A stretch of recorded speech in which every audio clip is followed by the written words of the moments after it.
Interview বোর্ডে নেহালকে দেখে ভীষণ অবাক হলাম। আজকে চাকরির জন্য এখানে ইন্টারভিউ দিতে এসেছিলাম। এই কোম্পানির এমডি যে নেহাল হবে সেটা আমি ভাবতেই পারিনি। খুব কষ্ট করে কান্না আটকে রেখেছি। চিৎকার করে বলতে ইচ্ছে করছে, কেন ফিরিয়ে দিয়েছিলে আমায়? তোমাকে তো ভালোই বেসেছিলাম। এটা কি আমার অপরাধ? দেখো না, তোমার মায়ায় এমনভাবে জড়িয়ে আছে যে আজ অব্দি কারো হইনি আমি। কিন্তু আফসোস, আমি কিছুই বলতে পারছি না। ইন্টারভিউ শেষ। নেহাল বলল, মিসেস রাত্রি, আপনি একটু আমার কেবিনে আসুন, ইম্পর্টেন্ট কথা বলার আছে। সরি স্যার, আপনি ভুল করছেন। মিসেস না, মিস রাত্রি। আর হ্যাঁ, আপনার সাথে আমার কোনো গুরুত্বপূর্ণ কথা থাকতে পারে বলে তো আমার মনে হয় না। রাত্রি? করুণ চোখে তাকালো, কিন্তু তার চোখের দিকে চোখ রাখতে পারলাম না আমি। কেন যেন মনে হচ্ছে এই চোখে সেই মায়া রয়েছে যা ছিল কয়েক বছর আগে। তাই চোখ নামিয়ে নিলাম। পাশ থেকে আরেকজন বলল, স্যার, আপনি কি ওনাকে ব্যক্তিগতভাবে চিনেন? হ্যাঁ, মানে না। বুঝলাম নেহাল বিব্রতকর পরিস্থিতিতে পড়েছে, তাই এখান থেকে যত দ্রুত সম্ভব বের হওয়াই ভালো। এক্সকিউজ মি স্যার, আমি আসি। এটা বলেই নিজের ফাইলের ফিতাটা লাগিয়ে বের হতে নিলাম। নেহাল আবার রিকোয়েস্ট করলো। ফেলতে পারলাম না, যেমনটা ফেলতে পারিনি 5 বছর আগে। পার্থক্য একটাই, এখনকার অনুরোধ হলো কথা বলতে চাওয়ার, আর তখনকার অনুরোধ ছিল আর যেন কথা না বলি সেটার। নেহালের পেছনে পেছনে তার কেবিনের দিকে যেতে লাগলাম। ওর কর্মী দুটা কেমন যেন সন্দেহের দৃষ্টিতে তাকালো আমার দিকে, কিন্তু আমার এসব নিয়ে মাথা ঘামানোর দরকার নেই। নেহালের কেবিনে। কেমন আছো রাত্রি? কেমন আছো তুমি কি জানো না? জীবন্ত লাশ হয়ে আছি। তোমাকে ছাড়া কিভাবে আছি তা বোঝানোর ভাষা নেই আমার। তোমার কি একটুও কষ্ট হয় না আমার জন্য? এত পাষাণ কেন তুমি? যদি আমাকে ছেড়েই দিবে তাহলে সেই 9 বছর আগে মিথ্যে মায়া কেন জড়িয়েছিলে? মনের মধ্যে কথাগুলো রেখে দিলাম, বলা হলো না। জি, আমি খুব ভালো আছি। কত বছর পর দেখা বলো, কিন্তু রাত্রি চৌধুরীর হঠাৎ চাকরি কেন প্রয়োজন, যার নিজের বাবার কোম্পানিতেই 15,000 কর্মচারী রয়েছে? সেটা আপনাকে জানাতে চাই না আমি। তুমি না জানাতে চাইলে আমি জোর করব না, কিন্তু তুমি কি জানো আমি তোমাকে অনেক খুঁজেছি। তোমার বাসাতে গিয়ে দেখি সেই বাসার মালিক এখন অন্য কেউ। কোনোভাবে আমি তোমাদের খোঁজ পাইনি, পাগলের মতো খুঁজেছি তোমাকে। আমি কোনো গুপ্তধন নই যে আমাকে আপনি পাগলের মতো খুঁজবেন মিস্টার নেহাল। নেহাল মুচকি একটা হাসি দিল। এটা সাধারণ হাসি না, কেমন যেন অদ্ভুত একটা অনুভূতি আছে এই হাসিতে, যা বোঝার ক্ষমতা আমার নেই। তুমি জানো না তোমাকে কেন খুঁজেছি? আজব, আমি কিভাবে জানবো আপনি আমাকে কি জন্য খুঁজেছেন? নেহালের এই কথা বোঝার ক্ষমতা আমার নেই। নিজেই সম্পর্কের ইতি টেনে আবার নিজেই খুঁজেছে, বিষয়টা হাস্যকর।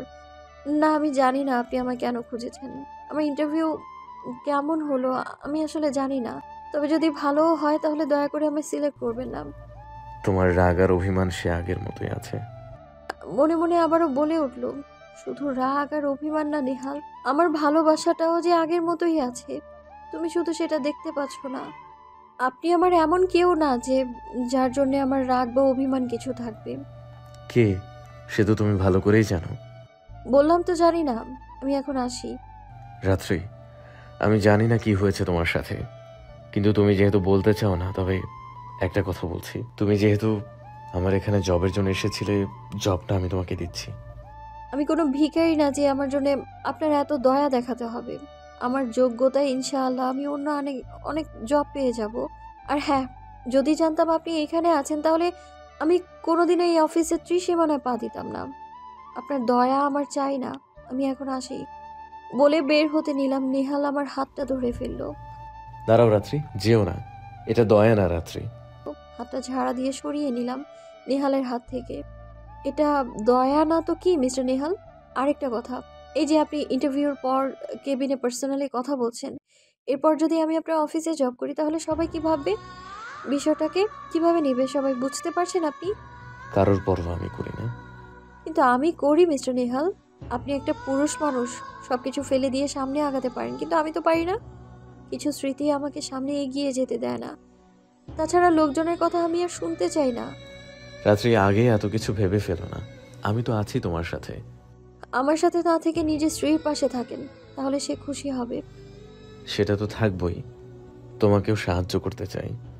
আমার কথার যে জবাব নেহাল দিল তাতে করে বুঝে গেছি যে তার বিয়ে হয়ে গেছে, তাহলে কেন সে আমার প্রতি এত কেয়ার দেখাচ্ছে?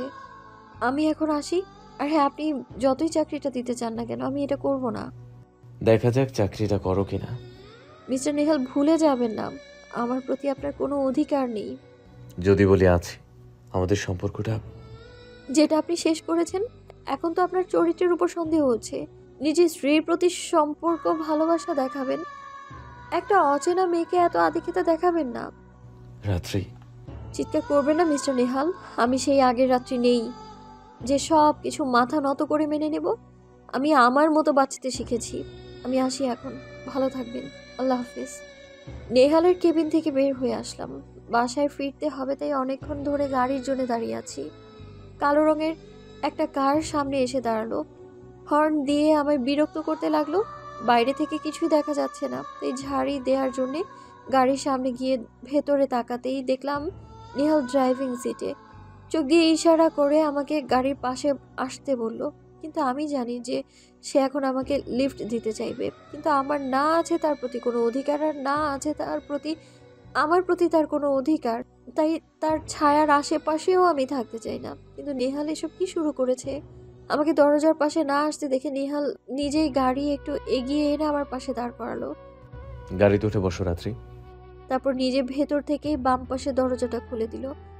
আমি অন্য গাড়িতে চলে যেতে পারবো, প্লিজ আপনি আমার ডিস্টার্ব করবেন না। আমার জীবনটা নিয়ে তো খুব খেলেছেন, এখন অন্তত একটু শান্তিতে থাকতে দিন। সামান্য লিফটই তো দিতে চেয়েছি, তার জন্য এত রিয়াক্ট কেন করছো? আপনাকে আমি সহ্য করতে পারি না মিস্টার নেহাল, আমাকে আমার মতো থাকতে দিন, সিনক্রেট করবেন না প্লিজ। আশেপাশে তাকিয়ে দেখলাম কিছু লোকজন দাঁড়িয়ে দেখছে আমাদের কনভারসেশন, হয়তোবা চিল্লিয়ে কথা বলার কারণেই এদিকে তাকিয়ে আছে। সিন ক্রিয়েট তুমি করছো। আমি না, আপনি করছেন মিস্টার নেহাল। আরেকটা কথা, আমি আপনার জন্য এখন অচেনা কেউ, দয়া করে তুমি শব্দটা ইউজ করবেন না। সরি মিসেস রাত্রি, আসলে আমি দেখলাম আপনি অনেকক্ষণ ধরে এখানে দাঁড়িয়ে আছেন, তাই আপনাকে সাহায্য করতে এসেছিলাম। প্লিজ আপনি বুঝুন, প্লিজ চলুন। আমি আর কথা বাড়ালাম না, রাস্তা ধরে হাঁটতে লাগলাম। আর নেহালও পাশে পাশে গাড়ি চালিয়ে বারবার অনুনয় করতে লাগলো। শেষমেশ না পেরে আমি গাড়িতে উঠলাম। Thank you. হয়তো থ্যাংক ইউ কথাটা আমার বলা উচিত ছিল, কিন্তু আমি যদি কথাটা বলি নেহাল আবার কথা শুরু করার একটা সূত্র পেয়ে যাবে। কোনো আনসার দিলাম না, চুপচাপ সিট বেল্ট বেঁধে নিলাম। জানেন মিস রাত্রি, কিছু কিছু অভিনয়ের ভিত শুধু মিথ্যা না, খুব বড় সত্য লুকিয়ে থাকে। কিন্তু হয়তো একটা দিন আসবে যেদিন সত্যটা জানার পরেও তাকে ফিরে পাওয়া যায় না। নেহালের সম্পূর্ণ কথাটাই যেন অভিমানে ভরা, কিন্তু এই অভিমানটা কার জন্যে? আমার জন্য তো না, কারণ সেদিন সেই সম্পর্কটা শেষ করেছিল আমি না, সঙ্গে এটাও বলেছিল। আর কখনো যোগাযোগ করো না। ওর ভালোবাসায় এতটাই অন্ধ হয়ে গিয়েছিলাম যে ওর সুখ ভেবে হাসি মুখে ওর কথাটা মেনে নিয়েছিলাম, কিন্তু এর ভেতর কিসের অভিনয় আছে সেটা আমি বুঝতে পারছি না। সবকিছু তো সত্যি সত্যি শেষ হয়েছিল। যদি অভিনয় হতো তাহলে কদিন পর তো বলতে পারতো যে মজা করেছিলাম, এমনকি আজও বলতে পারতো মজা করেছিলাম। কিন্তু না, সে তো বউ নিয়ে সুখেই আছে। দুঃখের সাগরে শুধু আমাকেই ফেলে দিল নেহাল। মিস রাত্রি, মনে যেটা ভাবা হয় সেটা সত্যি নাও হতে পারে। আমি কি ভেবেছি সেটা আপনি কিভাবে জানলেন? আর হ্যাঁ, আমি কিছু ভাবিনি। কিন্তু আপনার চোখ তো বলছে আপনি কিছু ভাবছিলেন। সাথে সাথেই চোখটা নামিয়ে নিলাম। আমার চোখের ভাষাও তো তুমি পড়ে ফেললে, ঠিক যেমনটা আগে পড়ে ফেলতে। মনে মনে ভাবলাম, কথা কাটানোর জন্য অন্য কথা বললাম। আপনার স্ত্রী কেমন আছে? খুব ভালো আছে। বেবি কয়টা? একটা। ও, তুমি পেরেছো নেহাল আমায় ভুলতে। আমি কেন পারলাম না? বলতে পারো। মনে মনে ভাবলাম কথাটা। আমার দেয়া ঠিকানা মোতাবেক গাড়িটা থামলো। গাড়ি থেকে নেমে বাসার ভিতর যেতে নিলেই, আপনাকে হেল্প করলাম, এক কাপ চা খেতেও তো বলতে পারেন। মিস্টার নেহালের বাসায় চায়ের অভাব আছে যে আমি আমার বাসায় চা খেতে চাইছেন? আর হ্যাঁ, হেল্পটা আপনি যে করেছেন আমি চাইনি। আচ্ছা, চা খেতে দিতে হবে না, শুধু একটা কথা বলছি শোনেন।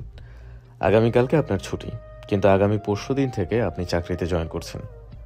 হ্যালো, আমি চাকরিটা করছি না। যেভাবে হুকুমদারি করছেন যেন আপনি আমার বস। বাই। মেইন গেট আটকে দিলাম। গাড়ির শব্দ শুনে মনে হলো নেহাল চলে গেছে। কলিং বেল চাপ দিতেই মা দরজাটা খুলে দিল। কিরে মা, চাকরিটার কি খবর? আজকে ইন্টারভিউ দিলাম, কিভাবে বলবো কি খবর? মা আমার কপালে হাত দিয়ে বলল, তোর চেহারাটা এমন লাগছে কেন? আমি নেহালের কথা লুকালাম। ও কিছু না মা, খুব গরম পড়েছে তাই হয়তো একটু অন্যরকম লাগছে। কতবার বলেছি চাকরির ইন্টারভিউ দিস না, চাকরি করতে হবে না, কিন্তু কে শোনে কার কথা? আমাদের যার সেভিংস আছে তো 3 নাতে নাতনি অবধি চলে যাবে। আর হ্যাঁ, নিজের গাড়ি নিয়ে যাসনি কেন? কিন্তু আমি মধ্যবিত্ত লাইফ চলতে চাই মা, দেখতে চাই এই লাইফে কত কষ্ট। নিজের ভালোবাসাকে ভুলে থাকা যায় কিনা দেখতে চাই আমি। মা আমায় বুকে জড়িয়ে নিল। যে মানুষটা তোর জীবন থেকে চলে গেছে তার জন্য আর কত কষ্ট পাবি? আয় মা, তোর জন্য আমি গাজরের হালুয়া বানিয়েছি, নিজ হাতে তোকে খাইয়ে দেবো, চল। বাচ্চা মেয়ের মতো মায়ের কোলে মাথা দিয়ে আছে আর মা চামচে করে আমার গালে হালুয়া তুলে দিচ্ছে। রাতে ঘরে শুয়ে আছি, কোনো কিছু পড়ার শব্দে ঘুম ভাঙলো আমার। এই রাতে মা কি ঘর থেকে বের হয়েছে? কিন্তু মা তো রাতে ঘর থেকে বের হয় না। ওয়াশরুম তো ঘরেই অ্যাটাচড, তাই চেক করার জন্য ভাবলাম একবার নিচে যাই। ড্রয়িং রুমেই শব্দটা হয়েছে। দরজা খুলতেই মুখের উপর রুমাল পড়লো। কয়েক সেকেন্ডের মধ্যে আমি জ্ঞান হারালাম। যখন জ্ঞান ফিরল, নিজেকে চেয়ারে বাঁধা অবস্থায় আবিষ্কার করলাম। কোথায় আছি সেটাও বুঝতে পারছি না। অন্ধকার কোনো ঘর হবে হয়তো। নেহাল আমায় কিডন্যাপ করেনি তো? হঠাৎ আলো জ্বলে উঠল। চোখের সামনে পড়তেই দেখলাম লম্বা একটা লোক। উচ্চতা, বডি ফিটনেস সব তো নেহালের মতোই। তাহলে এটা কি নেহাল? কি চান আপনি? আমাকে এভাবে কেন বেঁধে রেখেছেন? দেখুন মিস্টার নেহাল, আমি কিন্তু চিনতে পেরেছি আপনাকে। আমি কোনো নেহাল টেহাল না। আমি প্রথমে ভেবেছিলাম লোকটা নেহাল হবে হয়তো, কিন্তু কথা শুনে শিওর হলাম ওটা অন্য কেউ। তবে এই কণ্ঠটাও চেনা চেনা। যদি বলি তোর জীবনটা চাই, তাহলে কি দিবি? দেখুন, আমি আপনাকে চিনি না। আমাকে মেরে আপনার কি লাভ? লাভ লোকসানের হিসাব পরে। তোর বাবা আমাকে তার অফিস থেকে ঘাড় ধাক্কা দিয়ে বের করে দিয়েছিল। তাকে তো মারতে পারিনি, এখন তোকে মারবো, এটাই আমার শান্তি। নিশ্চয়ই আপনি কোনো অন্যায় করেছিলেন, না হলে আমার বাবা বিনা দোষে কাউকে কোনোদিনও শাস্তি দেয়নি। মৃত্যুর মুখে দাঁড়িয়ে বাবার গুণগান করা হচ্ছে, আর কিছুক্ষণের ভেতর যে তোর জীবনটা যাবে সেটা কি ভেবে দেখেছিস? মরার জন্য তৈরি হ। কথাটা বলেই বন্দুকটা আমার দিকে ধরলো। ভয়ে আমি চোখ বুজে নিলাম। এই মুহূর্তে মাকে আর নেহালকে একবার দেখতে মন চাইছে। মরার আগে নেহালকে শেষবারের মতো বলে যেতে ইচ্ছে করছে, তোমাকে ভালোবাসি নেহাল। যত ভালোবাসলে তোমার সুখের জন্য নিজেকে বলে দিতে পারি, ততটাই ভালোবাসি তোমায়। আমি মারা গেলে আমার মায়ের কি হবে? কে দেখে শুনে রাখবে আমার মাকে? টাকা দিয়ে হয়তো জীবন পার করে দেওয়া যায়, কিন্তু আমার মায়ের সুখ যে আমি না থাকলে আমার মা যে বেঁচে থেকেও মরে যাবে। হঠাৎ গুলির শব্দে চেঁচিয়ে উঠলাম। আমাকে কি গুলি করেছে? কই না তো, আমি তো বেঁচেই আছি। তাহলে কি হলো? আস্তে আস্তে চোখ খুললাম।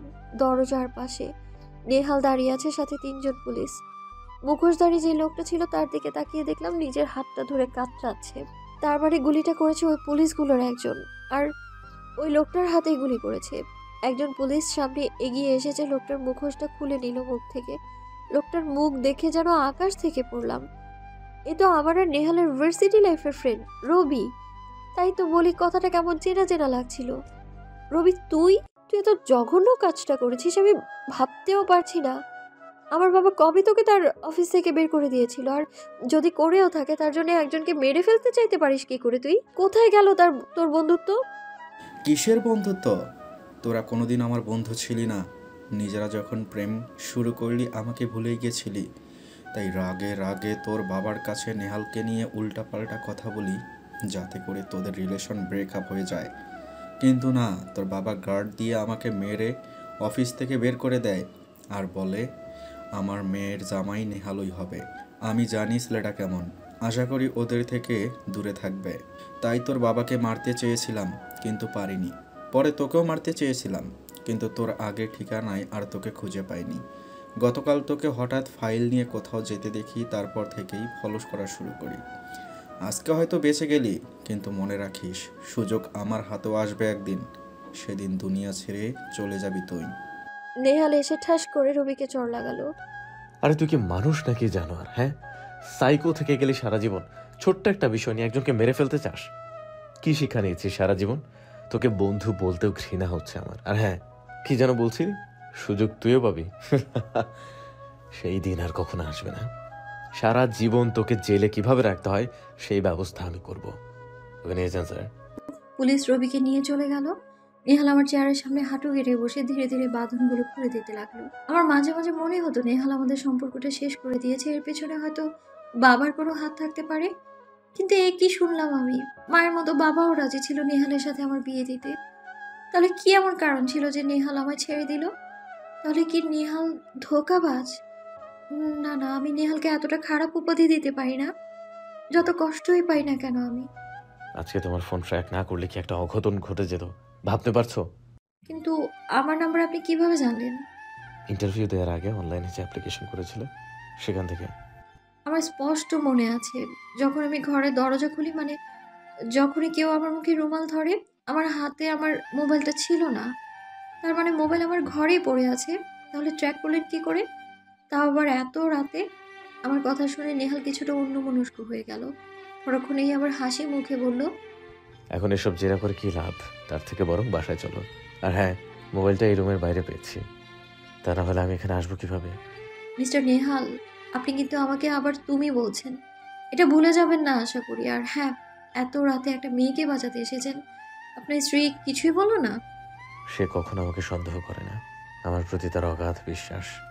বাহ নেহাল, কিভাবে পারো আমার সামনে জোর গলায় নিজের স্ত্রীর প্রশংসা করছো যে?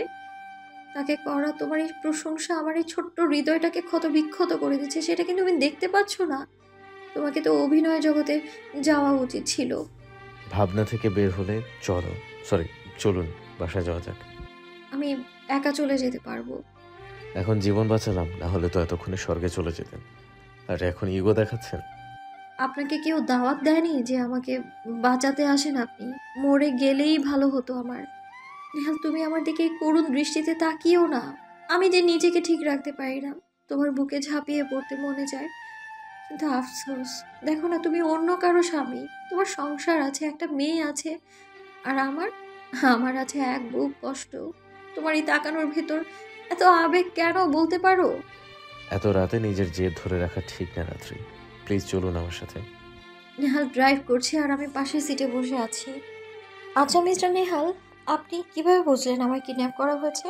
একটা মেয়ের মোবাইলের লোকেশন এত রাতে নিজের বাসাতে না থেকে অন্য কোথাও থাকলে এমন কিছুই তো মাথায় আসবে না, তাই না? হুম।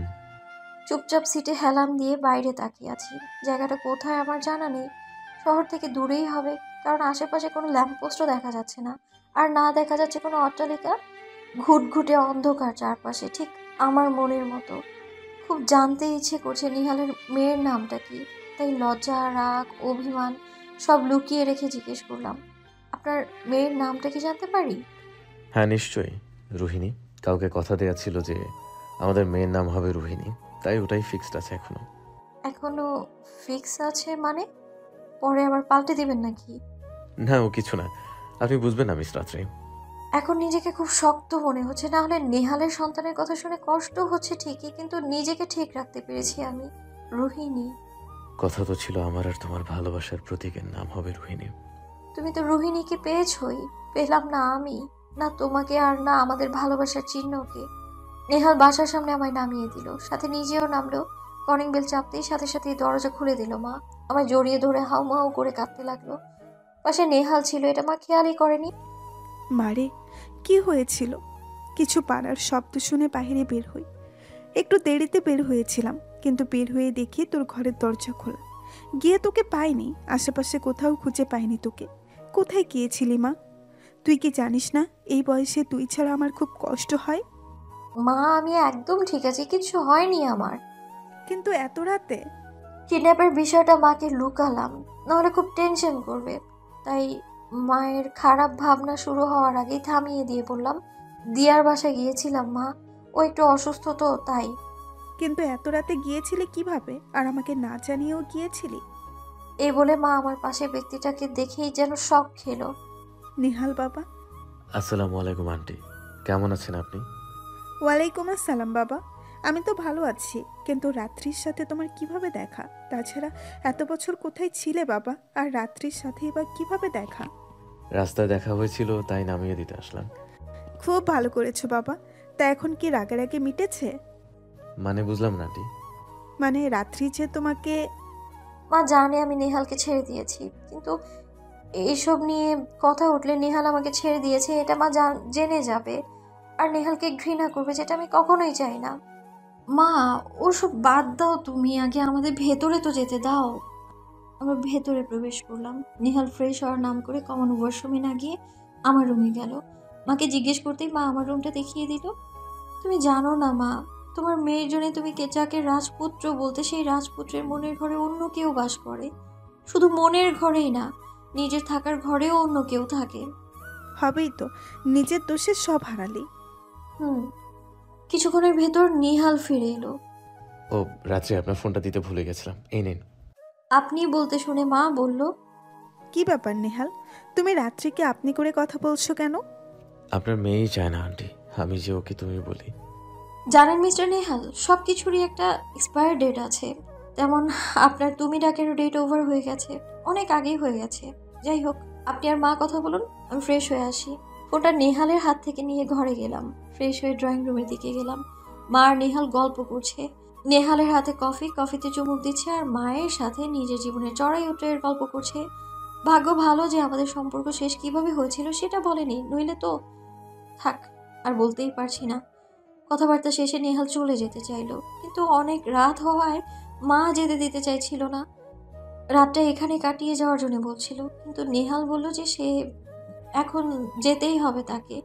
বাসা থেকে নাকি টেক্সট মেসেজ এসেছে। তিতলির শরীরটা খারাপ, 1 বছর বয়স, তো ওর মা একা দেখাশোনা করতে পারে না। আমাকে এখন ফিরতেই হবে আন্টি। আপনি আমার ফোন নাম্বারটা রাখুন, যে কোনো প্রয়োজনে কল দিবেন দয়া করে। কিন্তু এত রাতে তোমাকে ছাড়তে আমার মনটা ভালো বলছে না।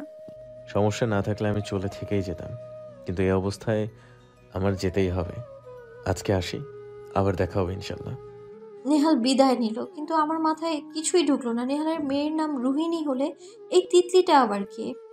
কতবার বলেছিলাম তোকে যে ছেলেটাকে ছেড়ে দিস না, পরে পস্তাবি। এখন তো আর ওর কাছে ফিরে যাওয়ার কোনো পথও খোলা নেই। মা, আমার ঘুম পাচ্ছে, আমি ঘুমোতে গেলাম। তুমিও ঘুমিয়ে পড়ো, অনেক রাত হয়েছে তো। শুয়ে থেকে আমার হঠাৎ মনে হলো, আমাকে যখন মুখে রুমালটা চেপে ধরে সেই সময় তো ওর আমার ঘরের ভিতর প্রবেশ করেনি, বাইরের দিকে নিয়ে যাচ্ছিল। যতটুকু হুঁশ ছিল এটাই তো মনে আছে আমার। তাহলে ফোন কোথা থেকে গেল ওই জায়গায়? নাকি পরে কেউ নিয়ে গিয়েছিল? আমার পরিষ্কার মনে আছে শব্দ শুনে যখন আমার ঘুমটা ভেঙে যায়, তখন ছিল রাত 11:45। তার মানে আমাকে কিডন্যাপ করা হয়েছে 12টার আগেই। কি মনে হলো জানি না, সারাকে কল দিলাম। কিরে চুন্নি, কয়টা বাজে জানিস? 3:20 বাজে। তাহলে এত রাতে কল দিস কেন? ফোন রাখ, আমার ঘুমে ডিস্টার্ব করিস না। দোস্ত প্লিজ হেল্প কর, তুই তো সিম কোম্পানিতে কাজ করিস। এখনই আমার খুব গুরুত্বপূর্ণ একটা হেল্প লাগবে। বল, কি করতে পারি? রাত 12টা থেকে এই পর্যন্ত আমার ফোনটা কোন লোকেশনে ছিল জানা যায়? 1 মিনিট অপেক্ষা কর, আমি বলছি। আগে ল্যাপটপ অন করে নিই। তোর নাম্বার তো তোর বাসার লোকেশনই ছিল, আর আছে, দেখাচ্ছে। আমি যেই টাইম বললাম তার তখন কোথায় ছিল ওই সময়? 12টা থেকে 3টা পর্যন্ত তোর বাসার লোকেশনই ছিল, এখনও তাই দেখাচ্ছে। এর ভিতর অন্য কোথাও ছিল না? না। আচ্ছা ঠিক আছে, রাখি। কি হয়েছে, কিছু বলবি তো নাকি? কালকে জানাবো, এখন তুই ঘুমা।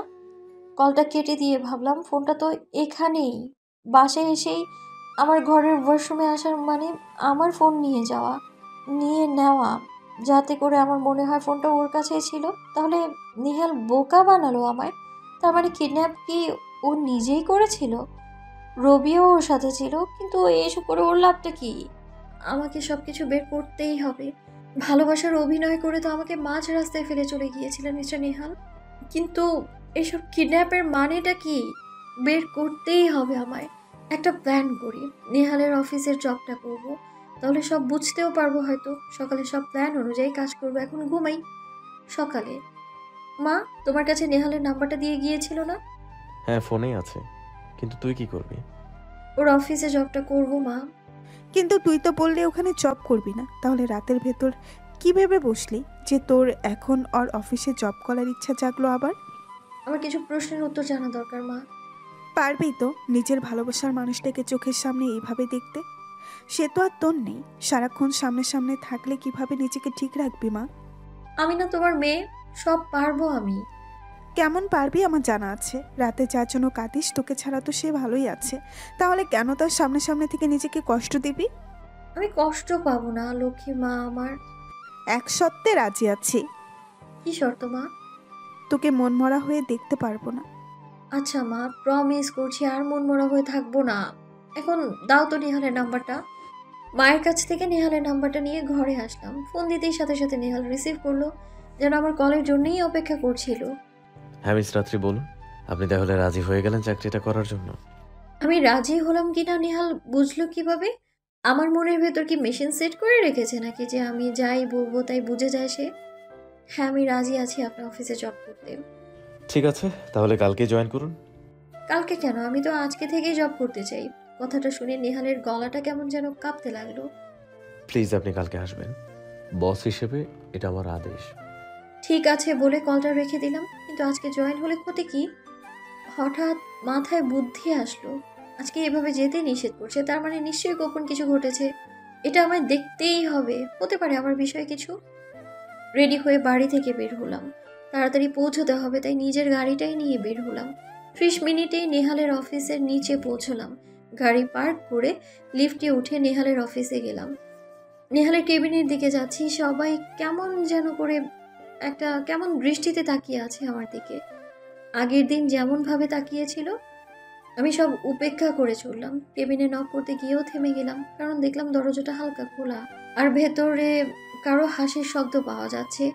দরজার ফাঁকা দিয়ে চোখ রাখবো, আমি অবাক হওয়ার চরম পর্যায়ে চলে গেলাম তখন। রবি রবি আর নেহাল হাসাহাসি করছে, তার মানে আমার সন্দেহটাই ঠিক। ওরা কি কথা বলছে শোনার জন্য দাঁড়িয়ে থাকলাম দরজার পাশে। নেহাল, শালা তুই যা, অভিনয়টা যা করেছিস না এক্কেবারে পাক্কা অভিনেতাদের মতো। তুইও কম কিসে, ফোন ট্র্যাক করে নাকি বাঁচাতে গেছিস। ভাগ্যিস রাত্রিদের বাসাতে গিয়ে ওয়াশরুমে যাওয়ার নাম করে ওর ঘর থেকে মোবাইলটা এনেছিলাম। ঘর থেকে মোবাইলটা ওর হাতে দিলাম আর ও বুঝলো মোবাইল লোকেশন ধরে বাঁচাতে গিয়েছিলাম। কিন্তু ওর মাথায় এটাই ঢুকলো না যে একজন কিভাবে কিডন্যাপ করে। দরজা ঠেলে ভেতরে প্রবেশ করলাম, হাততালি দিলাম। দুজনেই আমাকে দেখে যেন আকাশ থেকে পড়লো। রাত্রে আপনি? হ্যাঁ মিস্টার নেহাল, আমি। কাল রাতেই সন্দেহ হয়েছিল কিডন্যাপের বিষয়ে, তাই আমার এক বান্ধবী সারাকে কল দিয়ে আমার ফোনের এক্সাক্ট লোকেশনটা জানতে পেরেছিলাম।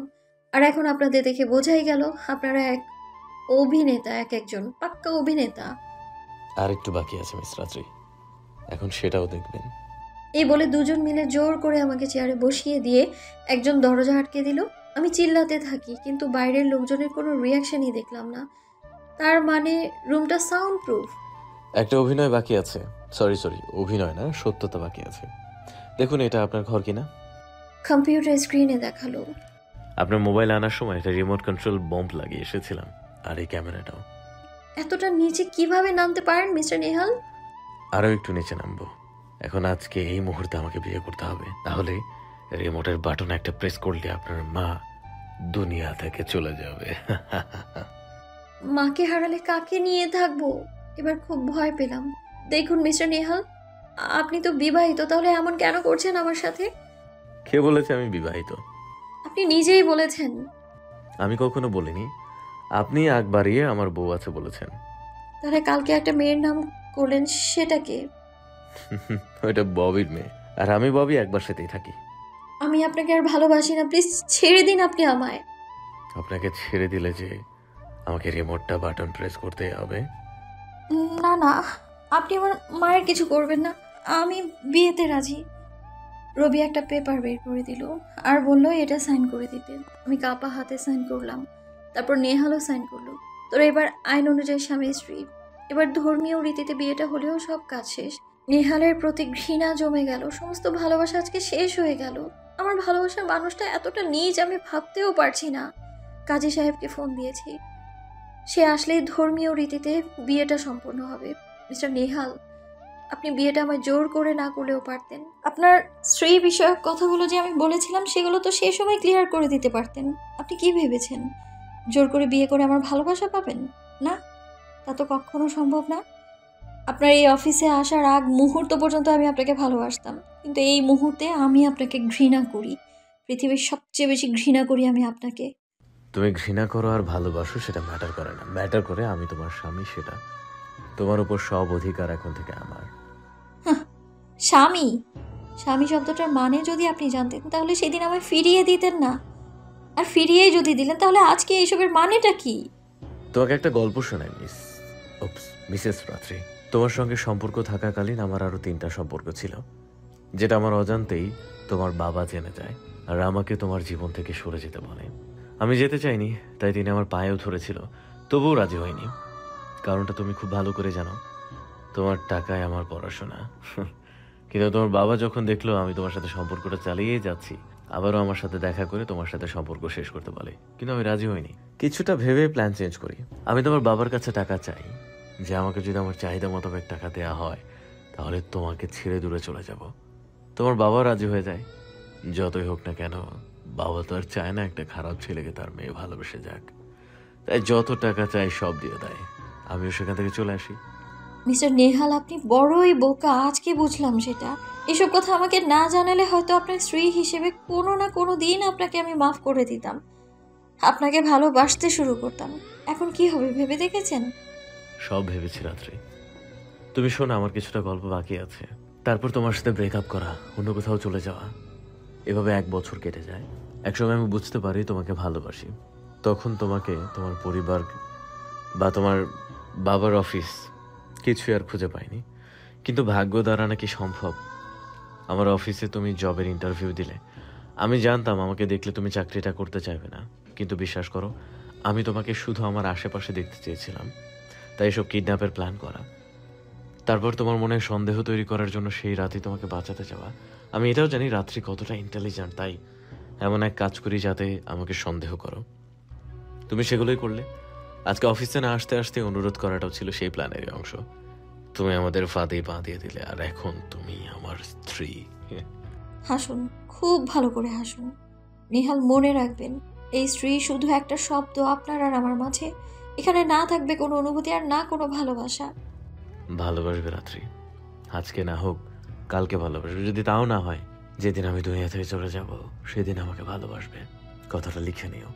ভালো তুমি আবার বাসবে, আগে যতটা ভালোবাসতে তার থেকে 1000 গুণ বেশি ভালোবাসবে।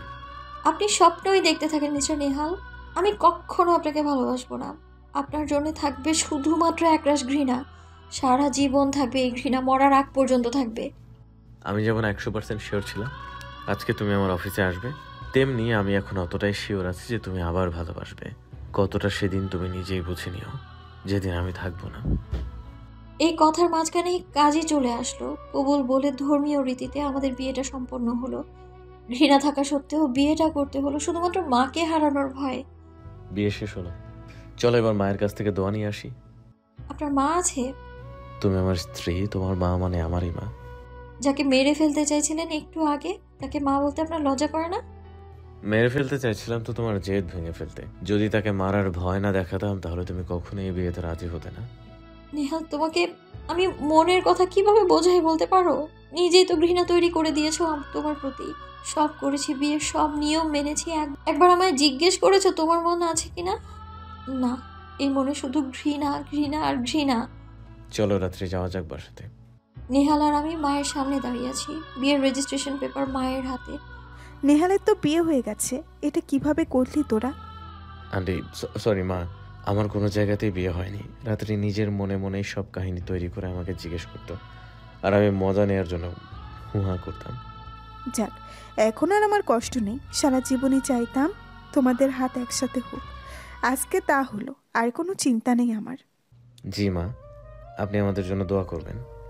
সবসময় দোয়া করি তোমার জন্য। তোমার মতো সৎ ছেলে হাতে মেয়েকে দিয়ে যে আমি নিশ্চিন্ত। মা, তুমি যাকে সৎ বলছো সে একটা পাক্কা ভিলেন। আমাকে ছেড়ে দেওয়ার জন্য কত কিছুই না করেছে, আবার আমাকে নিজের জীবনে ফিরিয়ে পাওয়ার জন্য কত জঘন্য কাজটাই না করেছে। আমার কিডন্যাপ করেছে, তোমাকে পর্যন্ত মেরে ফেলতে চেয়েছে। মা, আপনি আপনার সমস্ত কিছু গুছিয়ে নেন। আজকে থেকে আপনি আমাদের সাথে থাকবেন। না বাবা, জামাইয়ের বাড়িতে থাকতে আছে নাকি? জামাই বাড়ি না, আপনি ছেলের বাড়ি থাকবেন। তাড়াতাড়ি সব গুছিয়ে নেন, আর এই বাসাটায় আমি কেয়ারটেকার রেখে দিব, সমস্যা নেই। আর মাসে মাসে এই বাড়িতে সবাই একবার করে ঘুরে যাব। সমস্ত কিছু গুছিয়ে নেহালের বাড়ির দিকে রওনা দিলাম, আমার ঘৃণার সংসারে। নেহালের বাড়িতে কলিং বেল বাজানোর সাথে সাথেই একজন মেয়ে দরজা খুলে দিল। আমার বয়সী কিংবা কম বয়সী হবে, কোলে ছোট্ট একটা মেয়ে। কেমন আছেন ভাবি? আমার দিকে তাকিয়ে জিজ্ঞেস করলো। হ্যাঁ ভালো আছি, আপনি কেমন আছেন? আমি ভালো আছি। আর হ্যাঁ, আমাকে আপনি আপনি করে বলবেন না। আমি আপনার থেকে অনেক ছোট হব। তুমি করে বললেই হবে। আরে আসুন আসুন, আমি তো কথা বলতে বলতে আপনাদের বাইরেই দাঁড় করে রেখেছি। মায়ের সাথেও কুশল বিনিময় করলো। কথার ভাব দেখে মনে হচ্ছে ভালো ঘরের মেয়ে। আমি হলাম সারা, রবির স্ত্রী, আর আপনার হাজবেন্ডের মানে নেহাল ভাইয়ার বোন। যদিও রক্তের সম্পর্ক নেই, তবুও বোন। আর এই যে আমার কলিজাটা, আমার তিতলি মনি। মনে মনে বললাম, যাকে ভাই বানিয়েছো আর যার সাথে ঘর করছো দুটোই কাল সাপ। জানি না তোমার কপালে কি আছে। কি ভাবছেন ভাবি? কিছু না, গতদিন শুনেছিলাম তিতলি অসুস্থ, এখন কেমন আছে? এখন একদম ভালো আছে ভাবি। নেহাল ভাইয়া থাকতে তার ভাগ্নি অসুস্থ থাকতেই পারে না। হুম। আপনাকে দেখে মনে হচ্ছে খুব চিন্তিত আছেন ভাবি। কোনো সমস্যা হলে আমাকে জানাতে পারেন। কোনো সমস্যা নেই। সমস্যায় বা কেন হবে? ভালোবেসে বিয়ে করেছেন যে। হুম। নেহাল দেখছি বোনের কাছে খুব ভালো সেজেছে, ঘৃণাকে ভালোবাসা বলেছে। কি করে পারে এসব? সারাদিন এভাবেই পার হয়ে যায়। রাত 11টা, বাসর ঘরে বসে আছি। একটু পর নেহাল আসলো, সাথে রবি। নে তোর স্বামীকে রেখে যাচ্ছি, দেখে রাখিস। এরা এমন ভাব করছে যেন আমি নিজ ইচ্ছায় বিয়ে করেছি। সবটা যে ওরা জোর করে করেছে সেটা কি মনে করতে চাইছে না, নাকি বুঝতে পারছে না? রবি চলে গেল, সামনে বসে আছে নেহাল। মনের ভেতর একটাই ভয়, যদি নেহাল আমার উপর স্বামিত্ব ফলায় কি করব তখন আমি? নিজেকে কি ওর কাছে বিলিয়ে দেব, নাকি বাধা দেব? হুম। নেহাল নিজের উপস্থিতি জানাত দিচ্ছে, কিন্তু আমি কোনো কথা বলছি না। অনেকক্ষণ পর। রাত্রি জানি তোমাকে জোর করে বিয়ে করেছি, আবার অতীতে তোমাকে নিজের দোষেই দূরে সরিয়ে দিয়েছিলাম। আমি ভুল করেছি, আমাকে কি মাফ করা যায় না? আপনি শুধু ভুল করেননি, আপনি পাপও করেছেন। আর পাপ ক্ষমা করার মালিক আমি না, আল্লাহর কাছে মাফ চাইবেন। তার মানে তুমি আমাকে ক্ষমা করে দিয়েছ? আমি কোনোদিনও আপনাকে ক্ষমা করলে আমার মৃত বাবার সাথে অন্যায় করা হবে, সেটা যাকে টাকার বিনিময়ে একটা পুরুষের কাছ থেকে নিজেরই মেয়েকে কিনতে হয়েছিল। বলুন তো কিভাবে ক্ষমা করব আমি আপনাকে? মনকে বলে দেখো, ঠিক পারবা। মনে মনে বললাম মনকে। কি করে বোঝাবো নেহাল, তুমি যা করেছো মাফ করা যায় না সেটা। আর কত ভালোবাসার দোহাই দিবে তুমি? নিজেকে ছোট করতে করতে যে তুমি নিশ্চিহ্ন হয়ে যাচ্ছ আমার মন থেকে, সেটা কি ভেবে দেখেছো তুমি কখনো? আর হ্যাঁ রাত্রি, আমি তোমার কাছে আজকে স্বামীর অধিকার চাচ্ছি, তুমি কি দিবে? আজকে বিয়ে করলেন আর আজকেই শরীর চাচ্ছেন? এমন হলে তো পতিতালয়ে যেতে পারতেন। কোথায় আপনার ভালোবাসা? এটা ভালোবাসা? তুমি আমার স্ত্রী, আমার কি কোনো অধিকার নাই? শুধুমাত্র আল্লাহর কালাম সাক্ষী করার জন্যে আমি আপনাকে আমার শরীরের উপর কর্তৃত্ব ফলানোর অধিকার দিলাম। এটা কেমন কথা? স্বামীর হক আছে স্ত্রীর প্রতি, তার মানে এই না যে তোমার শরীরকে ভালোবাসবো। আমি যেহেতু আপনার স্ত্রী, আমার প্রতি অধিকার আছে আপনার। নেহাল জড়িয়ে নিল আমায় তার সাথে, আমিও নেহালের সাথে নিজেকে জড়ালাম। এ কেমন ভালোবাসা! যাকে ভালোবাসলাম সে ছেড়ে চলে গেল, আবার যখন ফিরে এলো তার প্রতি ঘৃণা ভরে উঠলো আমার মনে। কিন্তু সে স্বামী আমার উপর তার অধিকার আছে। আমি যদি তাকে বাধা দিই তাহলে আল্লাহকে অমান্য করা হবে। যদিও সে কোনো কিছুই ঠিক করেনি আমার সাথে, কিন্তু একটা সম্পর্ক সত্য, সে আমার স্বামী আর আমি তার স্ত্রী। পৃথিবীর সবচেয়ে পবিত্র সম্পর্ক, তবুও তাকে ঘৃণা করি আমি, স্বামী হিসেবে না, মানুষ হিসেবে। সকালে নিজেকে নেহালের বুকে আবিষ্কার করলাম। মানুষটা ঘুমিয়ে আছে এখনো, কি নিষ্পাপ দেখাচ্ছে মুখটা। একবার ছুঁয়ে দিতে ইচ্ছে করছে, কিন্তু নিজেকে ওর কাছে বিলিয়ে দিয়েও যেন আজ দোটানায় পড়ে আছি আমি। ভালোবাসা আর ঘৃণার দোটানা। মন বলছে আবার ভালোবাসতে, কিন্তু মস্তিষ্ক বলছে ঘৃণা করতে। সত্যি আমি দোটানায় পড়ে আছি, ঠিক যেন একটা গোলক ধাঁধা যার কোনো শেষ বা শুরু নেই। আছে শুধু দোদুল্যমান একটা মন, যে আমার ইচ্ছা বা নিজের ইচ্ছায়ও থামতে পারছে না। নেহালের চোখ মিলে তাকানোর আগেই আমি নিজেকে সরিয়ে ওয়াশরুমের দিকে চলে গেলাম। শাওয়ার নিয়ে বের হয়ে দেখলাম নেহাল এখনো শুয়ে আছে। আমি বারান্দায় গেলাম, ইজি চেয়ারে বসে আছি। আল্লাহর কাছে আমি সাহায্য চাচ্ছি। দুই মনে হয়ে কিভাবে থাকবো? নিজেকে মাঝে মাঝে অসহায় মনে হয়। আমাকে কিছু একটা স্থির করতেই হবে, ভালোবাসা বা ঘৃণা। যদিও ভালোবাসার কারণ খুবই কম, সেই তুলনায় ঘৃণা করাটাই বেশি যুক্তিযুক্ত। তবুও তাকে একটাবার সুযোগ দিতে মন বলছে আমার। 3 মাস পর আজও সেই দোটানায় আছি, কিন্তু এভাবে আর চলা সম্ভব না। এবার মন বা মস্তিষ্ক কোনো একটাকে জয়ী হতেই হবে, নাহলে পাগল হয়ে যাব আমি হয়তো। সকাল থেকে দুপুর পর্যন্ত শুয়ে আছি, পেটটাও খানিকটা বড় হয়েছে। পেটের বাবুটা কেমন আছে? নেহাল আর আমার বাসরাতে কাছাকাছি আসার আল্লাহর দেয়া উপহার এটা। তারপর থেকে তার সাথে না বলেছি নিজ ইচ্ছায় কথা, আর না তাকে বলার সুযোগ দিয়েছি। কিন্তু আমি এই ঝামেলা শেষ করতে চাই। মা অনেকবার খাওয়ার জন্য ডেকে গিয়েছে, কিন্তু আমার দেহ চলছে না আজকে। মা এসে খাইয়ে দিয়ে গেল আমায়। এভাবে তোকে শুয়ে থাকতে দেখে আমার আর ভালো লাগছে না মা। চল তোকে নিয়ে ডাক্তারের কাছে যাই। কিন্তু মা, তুমি নিজেও তো সুস্থ নেই। নেহাল আসলে না হয় ওকে বলবো। তুই বলবি নেহালকে? এটা আমি বিশ্বাস করব? নিজে মরে পড়ে থাকবি তবুও বলতে চাইবি না যে তোর সমস্যা হচ্ছে। কিন্তু মা। কোনো কিন্তু না, চল আমার সাথে। মায়ের সাথে হসপিটালের উদ্দেশ্যে রওনা দিলাম। হসপিটালের ওয়েটিং রুমে বসে আছি। হঠাৎ নেহালকে দেখলাম একটা মেয়েকে কোলে নিয়ে দ্রুত পায়ে হেঁটে আসছে। এই দৃশ্যটা কোনো স্ত্রীর জন্যই সহ্যের বাইরে। তবুও ধৈর্য ধরলাম, এই ভেবে হয়তো অপরিচিত কাউকে হেল্প করছে। ট্রলিতে মেয়েটাকে শুইয়ে দিলে আর সাথে সাথে দৌড়াতে লাগলো ট্রলির সাথে সে। এত কিছু ঘটছে, কিন্তু নেহাল আমাদের দিকে খেয়াল করেনি। ডক্টর ওকে জিজ্ঞেস করলো যে মেয়েটা ওর কি হয়, বোন বা বউ, কিছু একটা বললো মনে হলো। কিন্তু মস্তিষ্ক বউ হিসেবেই কথাটা ধরে নিল। কিন্তু এটা কিভাবে সম্ভব? নেহালের আরেকটা বউ আছে। একটা মানুষ এতটা প্রতারক কি করে হতে পারে? ওর আরেকটা বউ আছে এটা জেনে যে নিজেকে শেষ করে দিতে ইচ্ছে করছে। মাথাটা ভন ভন করছে। তারপর কি হলো কিচ্ছু মনে নেই। যখন চোখ মেললাম, নিজেকে হসপিটালের কেবিনে আবিষ্কার করি। পাশে মা আর নেহালকে দেখলাম। আমার মন আর মস্তিষ্কের 3 মাসের যুদ্ধে অবশেষে মস্তিষ্কই জিতে গেল। তার মানে ঘৃণা জিতে গেল ভালোবাসার কাছে।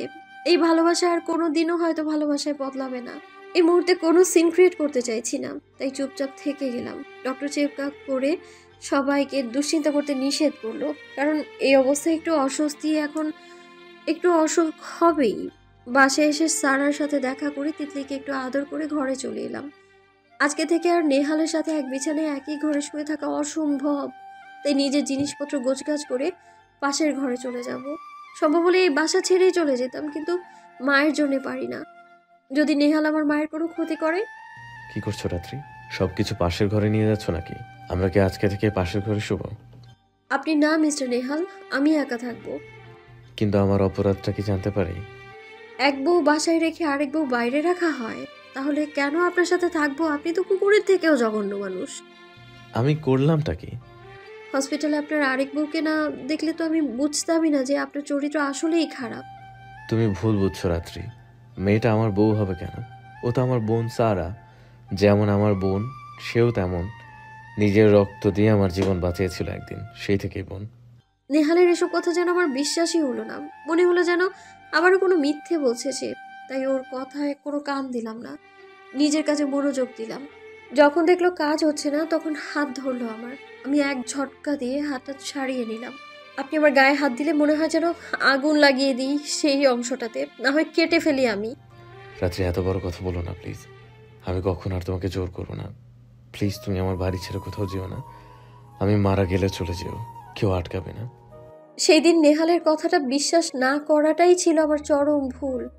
4 বছর পর আজও আলাদা ঘরেই আমাদের রাত কাটে। মেয়েটা বারবার বাবার কাছে যেতে চায়, কিন্তু আমি যেতে দিই না। তবুও বাবা থেকে মেয়ে আলাদা রাখতে পারা কি আমার সাধ্য? চুপি চুপি বাবা মেয়ের খুনসুটি চলেই থাকে। তবে আমার চোখ ফাঁকি দিতে পারে না। মেয়েকে নিজের কাছে নিয়ে চলে আসি আমি, আর নেহাল করুণ চোখে তাকিয়ে থাকে, যার অর্থ আমার মেয়েকে কিছুটা সময় ভালোবাসতে দাও। ও তো আমারই অংশ। আমার থেকে আলাদা রেখে না। আমার মেয়ে খুশি আছেন না তুমি? তবে কেন এই রাগ, কেন এই অভিমান?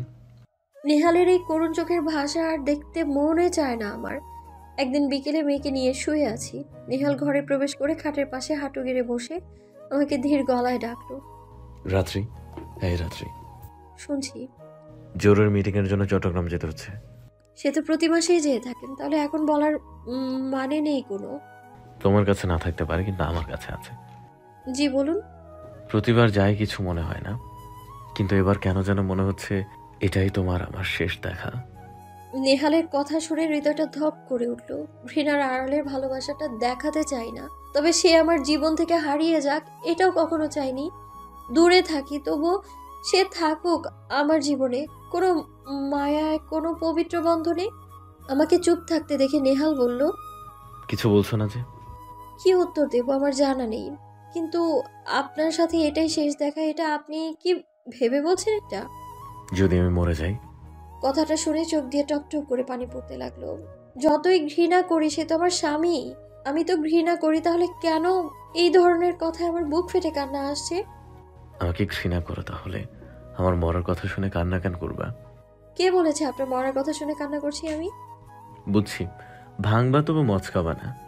ঠিক আছে থাকো, আমি গেলাম। মেয়েটার কপালে চুমু খেয়ে বের হয়ে গেল। আমি মনে প্রাণে চাই নেহালের কিছু না হোক। এ কেমন ঘৃণা আমি নিজেও জানি না। 1 ঘন্টা পর মায়ের কোলে মাথা রেখে শুয়ে আছি, মেয়েটা পাশেই ঘুমোচ্ছে। মা মাথায় হাত বুলিয়ে দিচ্ছে। আমাকে মারার হুমকি দিয়ে নেহাল তোকে বিয়ে করেছে, বল মা। না মা, এটা তুমি কি বলছো? এমন জঘন্য কাজ ও কোনোদিনও করতে পারে না। কিন্তু সেই কাজটাই যে নেহাল করেছে।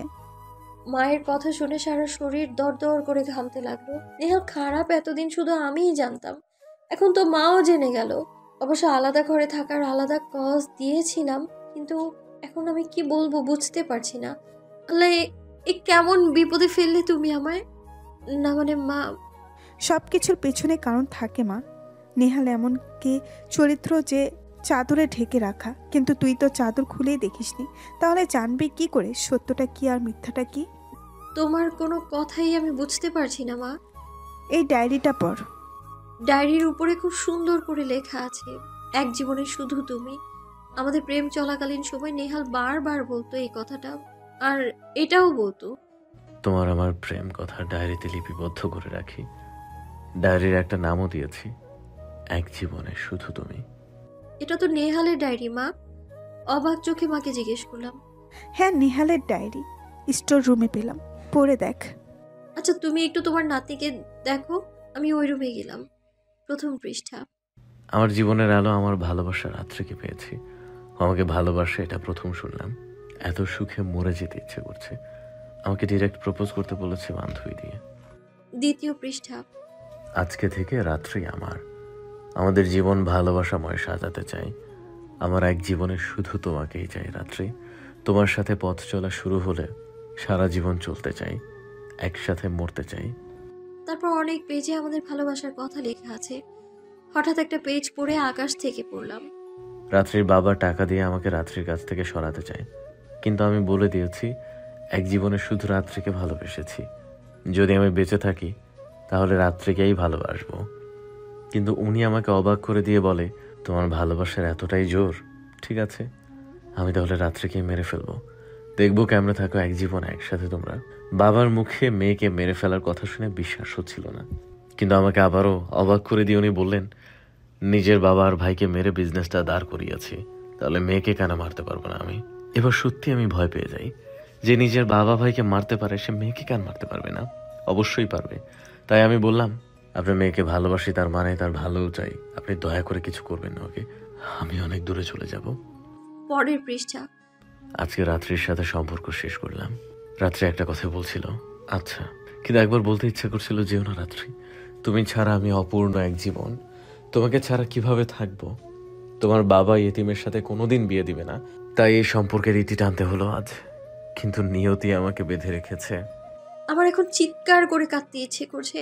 আমার বাবার কথা কোনো দিন নেহাল বলেইনি। কেমন মানুষ তুমি?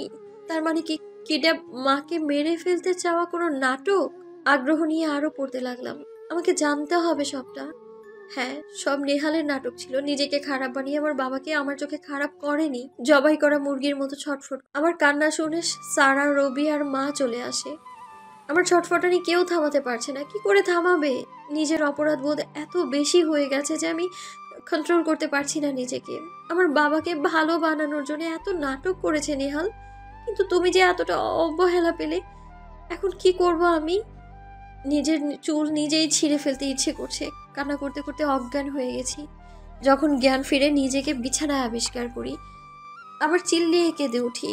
এই মুহূর্তে আমার মাথায় শুধু একটা কথাই আসছে, এটাই হয়তো আমার শেষ দেখা। না, এটা শেষ দেখা হতে পারে না নেহাল। তোমার পায়ে ধরে ক্ষমা চাওয়ার সুযোগটা না দিয়ে কোথাও যেতে পারবে না তুমি। তুই শান্ত হ রাত্রি। রবি, কিভাবে শান্ত হব বলতে পারিস? যাকে এক আকাশ ভালোবাসা উচিত ছিল তাকে ঘৃণা করে গেছি, কিভাবে শান্ত হব? তুই শান্ত হ, আমি দেখছি। কেন তোরা বলিস নি এসব? আমার বাবাকে ভালো বানিয়ে রাখার জন্য হসপিটালে সেই মেয়েটাকে কেন বাড়ি আনেনি, যাতে আমি ওকে আরো ঘৃণা করি, বাবাকে নিয়ে না ভাবি। কিন্তু দেখ না, আজ সত্য গোপন নেই। ওকে ডাক, না হলে আমার নিঃশ্বাস বন্ধ হয়ে আসবে। তুই ঠান্ডা হ, আমি কল দিচ্ছি। তারপর রবি নেহালকে কল দিল, কিন্তু ও রিসিভ করলো না। আবার কল দিল, কাকে জানি না। হোয়াট, কি বলছেন এসব? এটা কখনো হতে পারে না। কি হয়েছে রবি? আমি জিজ্ঞেস করলাম কান্না করতে করতে। নেহালের ফ্লাইটের প্লেনটা ক্রাশ করেছে, একজনও বেঁচে নেই। আমি পাগলের মতো কান্না করতে থাকি, ছটফটিয়ে উঠি আবারও। আমাকে কেন মাফ চাওয়ার সুযোগটা দেওয়া হলো না আল্লাহ? নেহাল, তুমি আমায় একবার মাফ চাওয়ার সুযোগ না দিয়ে কোথাও যেতে পারো না। কেউ কলিং বেল বাজালো। রবি গিয়ে দরজা খুলে দিল। সামনে থাকা মানুষটাকে দেখে নিজেকে আর ধরে রাখতে পারলাম না। দৌড়ে গিয়ে পা জড়িয়ে ধরলাম। আমায় মাফ করে দাও নেহাল। যে তোমাকে মাথায় তুলে রাখা দরকার ছিল, সেই তোমাকে প্রতিনিয়ত অপমান করে গেছি। তুমি কেন আমার বাবাকে ভালো বানানোর জন্য নিজে ভিলেন সেজেছো? কেন? নেহাল আমায় দাঁড় করিয়ে বুকে জড়িয়ে নিল। আমিও শক্ত করে ধরলাম নেহালকে। আমার সারা শরীর এখনো থরথর করে কাঁপছে। তোর প্লেন তো ক্রাশ করেছে, তাহলে কিভাবে? উদ্বিগ্ন কণ্ঠে আমি জানতে চাইলাম। মিটিংটা বাতিল হয়েছে, তাই আর যাওয়া হয়নি। ফিরে এলাম সেজন্য। রাতে নেহালের বুকে মাথা দিয়ে শুয়ে আছি। মেয়েটা আজ মায়ের কাছে আছে। তোমার কাছে মেয়েকে যেতে দিইনি, কত অপমান করেছি। মাফ করবে আমায়? দোষ আমার রাত্রি। আমি তোমাকে অন্ধকারে রেখেছি। যে কেউ এই পরিস্থিতিতে এমনই করতো। তবে সব শেষে তুমি আমার। এটাই সুখ, এটাই ভালোবাসা। এখন বলো তো আমার হৃদস্পন্দন কি বলছে? এক জীবনে শুধু তুমি। ভালোবাসি, ভীষণ ভালোবাসি।